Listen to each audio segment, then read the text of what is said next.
I have laid out here the parts for a small brushless DC electric motor that I'm going to show you how to make.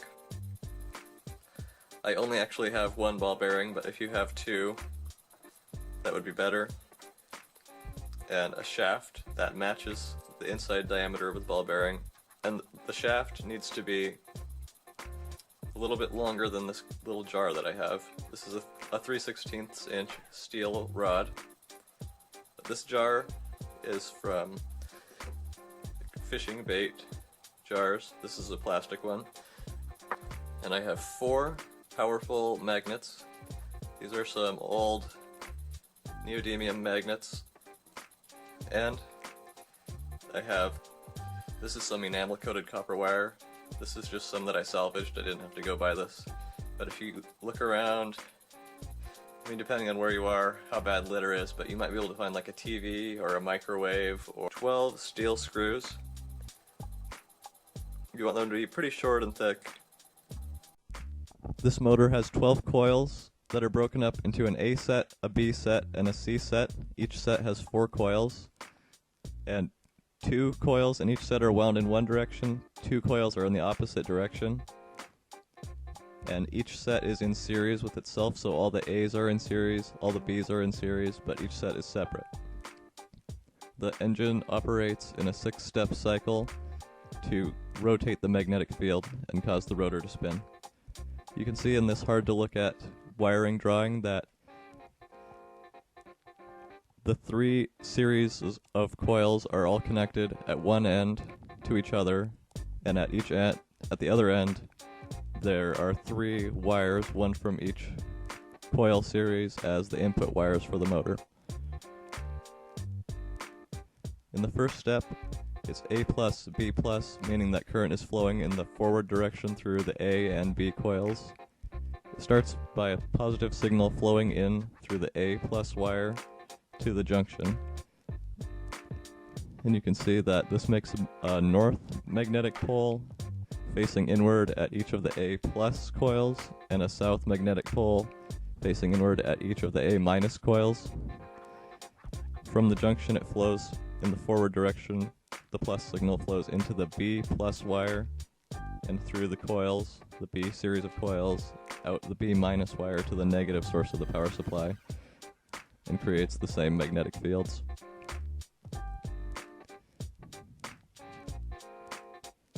So this shows that both series of coils are on at once, flowing in the A series through the junction, then through the B series. And the magnetic field from this causes the rotor to line up with those coils. The next step is B plus, C plus. So you have positive signal flowing in the C plus wire through the C coils to the junction, then flowing from the junction to the B plus wire in the forward direction through the B coils and out the B minus wire. Next up is C plus, A minus. So it's flowing in the forward direction through the C coils and the negative direction through the A coils. So plus signal comes in the C plus wire through the C coils to the junction, then to the A minus wire and out the reverse direction through the A coils. Next up is A minus, B minus. Plus signal comes in the B minus wire through the B coils to the junction. Plus signal flows from the junction to the A minus wire, reverse direction through the A coils, and out through the A plus wire to the minus signal. Fifth step is B minus, C minus. Plus signal flows in the B minus through the B coils to the junction. Plus signal flows from the junction to the C minus wire, reverse direction through the C coils and out the C plus wire to the negative power supply. C minus, A plus is the 6th step. The plus signal flows in the A plus wire in the forward direction through the A coils to the junction, then to the C minus wire in the reverse direction through the C coils. And you can see in this simple animation how these stages cause the magnetic field to rotate around.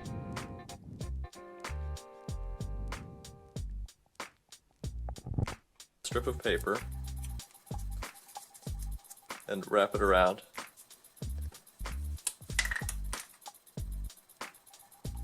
cut it off right where it wraps all the way around, so it's one full loop around the jar. Divide this into 12 equal parts with folds. So first fold it in half. Now that's 2 equal parts. Now fold it in thirds. Okay. Now that you fold it in half and then into thirds, that's 6 equal parts. Fold it in half one more time.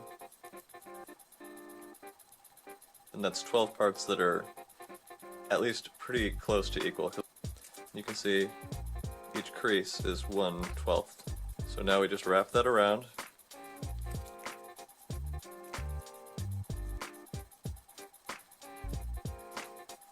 And put up, it's kind of hard to see the creases on the camera, but put a mark where each crease is. So we've got the 12 equally spaced lines all around it. This exact height doesn't matter that much as long as it's, you know, about right there. Or get some kind of a spacer to set your pen on and just make a line at the same height all the way around.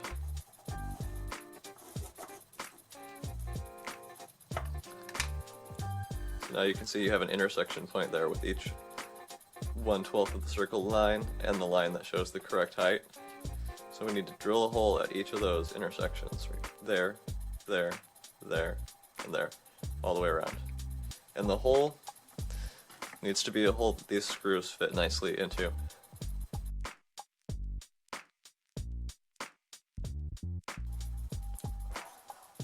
I have those holes drilled now.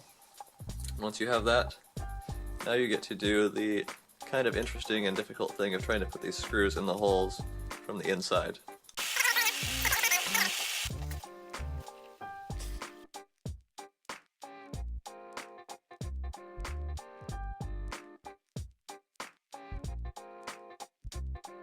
You can see all 12 screws are in there. They're pretty much evenly spaced. There are some minor differences because of course I'm doing this by hand.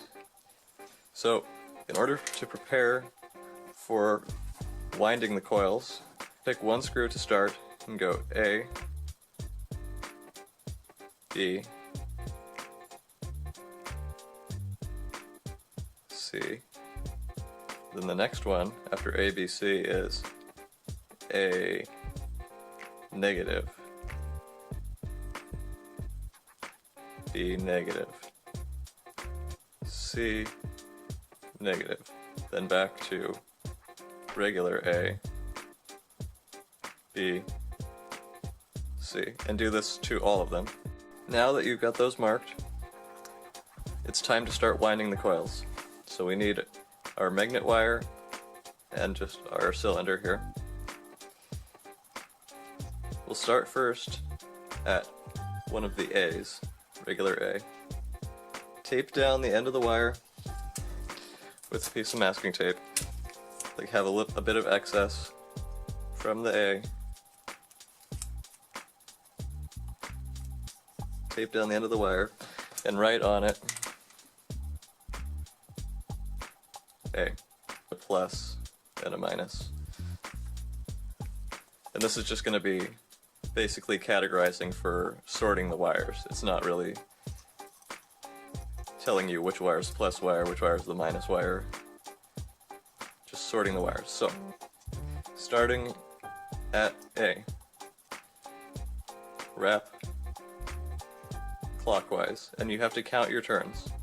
So there's 1 turn, 2 turns, 3 turns, 4 turns, 5, 6, 7. You have to remember to always do the same number of turns on each one. And remember which way you're turning. 23, 24, 25.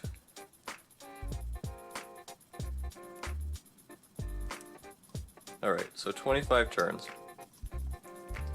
Now we're going to go down, take the wire, rotate it down to the A negative. We have to wrap it around that one the opposite direction.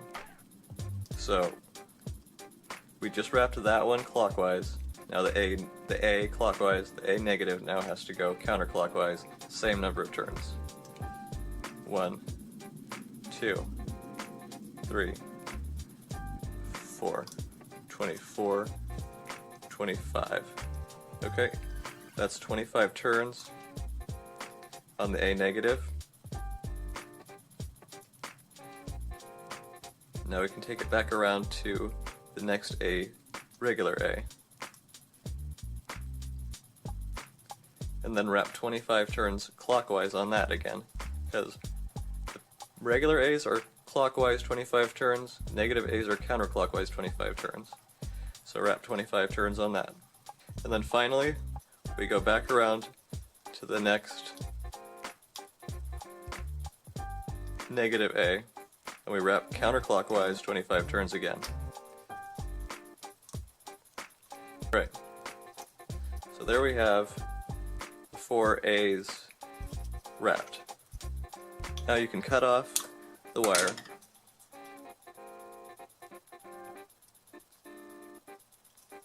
We're going to lift this masking tape up again. So the plus, we have the A piece of tape. The plus goes to the wire that starts at the regular A, the A plus. I didn't write plus by them, but just the regular A, 25 turns clockwise, then runs down to the negative, same number of turns counterclockwise, clockwise, counterclockwise, and then out to the wire with the minus sign by it, which indicates that this wire leads to the negative one. And this is just so we can keep track of which wire is which later. So now we go to the B set and do the same thing. You can see I have all the wires done the way I just showed you. Again, 25 turns clockwise around each plus letter, and 25 turns counterclockwise around each minus letter. All the ones of each letter are connected in series, but there's 3 separate sets. Each letter set is a separate series. We need to drill a hole in the bottom of the center of here to accept the axle.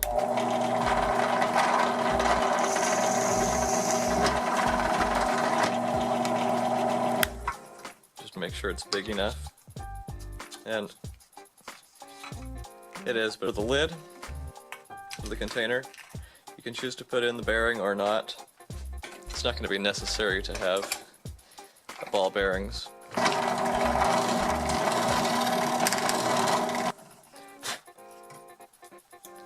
So we can close the container,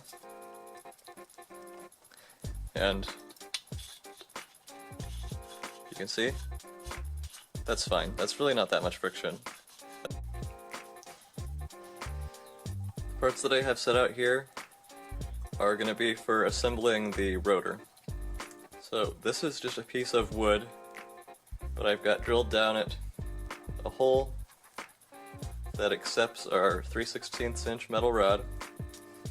So for now we can just push that on there. The exact position doesn't matter for right now. And this goes in right there.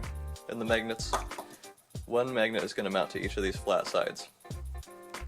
So we can set aside our main assembly for now. And we have our 4 magnets.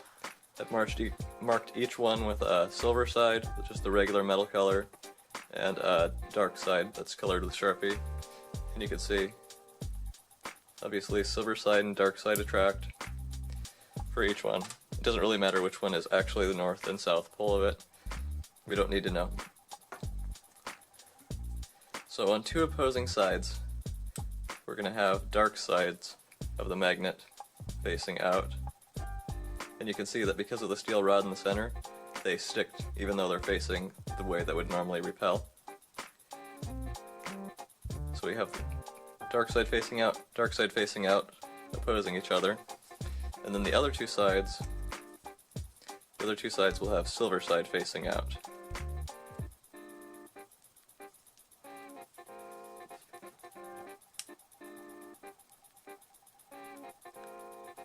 So silver side and opposite one, silver side, dark side, and opposite one, dark side.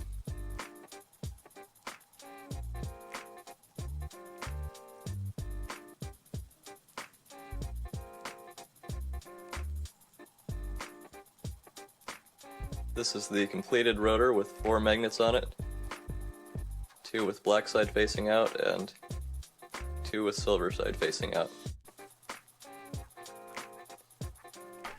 The first step in wiring together the sets of wires that we're going to need to come out of here is we need to find the A- wire, the B+ wire, and the C- wire.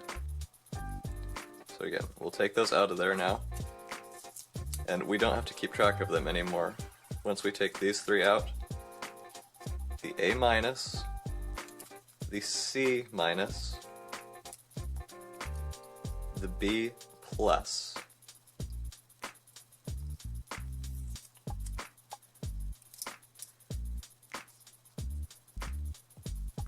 so these 3 wires are going to be soldered together now. I've taken those 3 wires, the A-, the B+, and the C-, and I've matched up their ends in one spot, made sure that the ends are all stripped bare so that there's exposed copper, and twisted them together like this. Now I'm going to solder them to ensure good electrical and mechanical connection.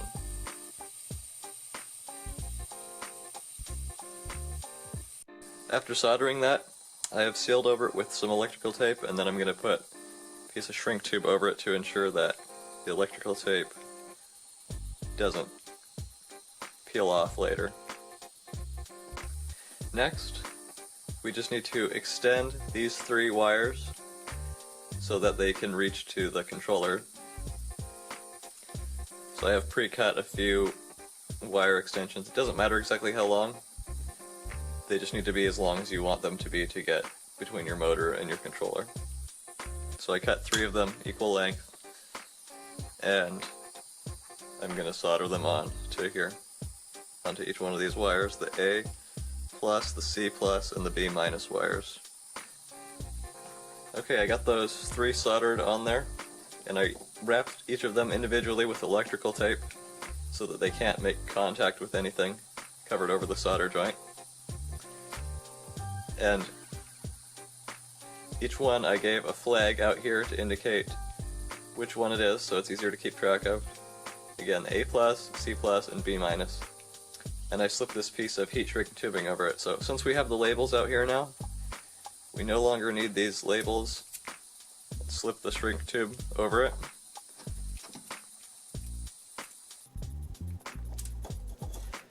And this is what our case looks like completed with the rotor out of it, wires attached. To insert the rotor, put one end of the shaft through the cap, put the shaft through the other hole. Pretty much draws itself right into where the screws are, but it will still need the spacers so that at high speed it doesn't, vibrate around too much. I made the spacers out of a couple pieces of used plastic drinking straw.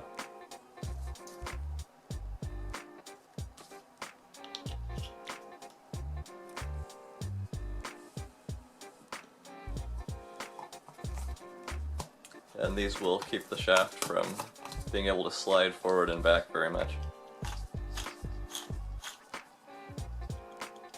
If you have access to any of these RC car or RC airplane brushless motor controllers, these will work with it.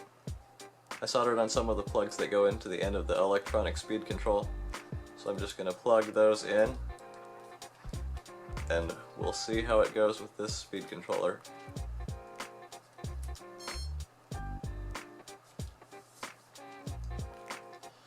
Okay, so I've got it plugged in. Oh yeah, and I forgot to mention, I did end up installing the bearing in the front of there after all.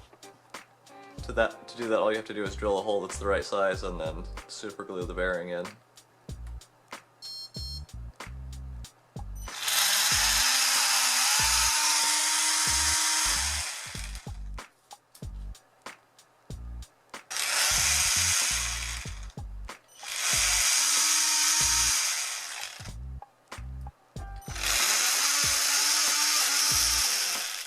It has pretty good torque. I can feel it with my finger.